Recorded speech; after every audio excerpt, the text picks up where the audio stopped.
High বন্ধুরা, কেমন আছো? নিশ্চয়ই ভালো আছো। আজকে আমি একটা রেসিপি নিয়ে এসেছি। এই রেসিপিটা তোমরা যারা উপোস করে কিছু খেতে পারো না তারাও করে খেতে পারো। এটা নিরামিষ, একদমই নিরামিষ একটা রেসিপি। আর যারা একাদশী করো তারা অবশ্যই এই রেসিপিটা একবার করে খেয়ে দেখো, তোমাদের পেটও ভরা থাকবে এবং কোনো অসুবিধা হবে না। প্রথমে আমি দেখো আলু ছোটো ছোটো ডুমো ডুমো করে কেটে নিয়েছি। তারও আগে আমি কড়াইতে তেল দিয়ে ফোড়ন দিয়ে নিয়েছি, জিরে ফোড়ন। তোমরা চাইলে পাঁচফোড়ন এটাতে দিলে ভালো লাগবে না, এটা জিরে ফোড়নই ভালো লাগবে, তাই জন্যে আমি জিরে ফোড়ন দিয়েছি। আর ডুমো ডুমো করে যে আলুগুলো কেটে রেখেছি, তোমরা একটু বেশিও দিতে পারো। আর অল্প আমি দুটো ছোটো সাইজের আলু কেটে কুচি কুচি করে কেটেছি, একদমই ছোটো ছোটো করে। এটা ভালো হবে, ছোটো ছোটো করে কাটলেই ভালো। কেটেছি, কেটে ভেজে নিয়েছি তেল, নুন আর হলুদ দিয়ে। তারপরে দেখো একটা টমেটো কেটে নিয়েছি।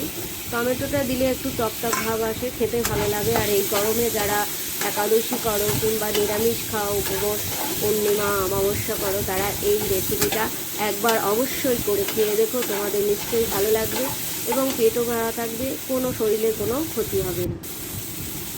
তারপরে আমি ভালো করে টমেটোটা দিয়ে ভালো করে ভেজে নিয়েছি।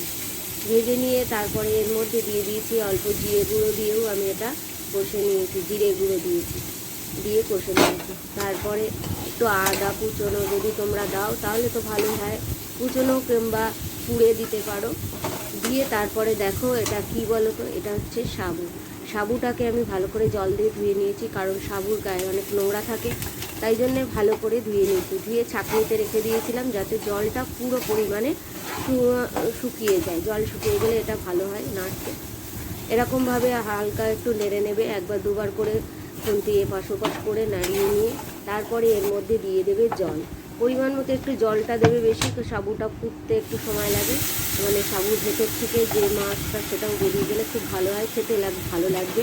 এই জন্য একটু জলটা বেশি দিয়ে তারপরে ঢেকে দেবে।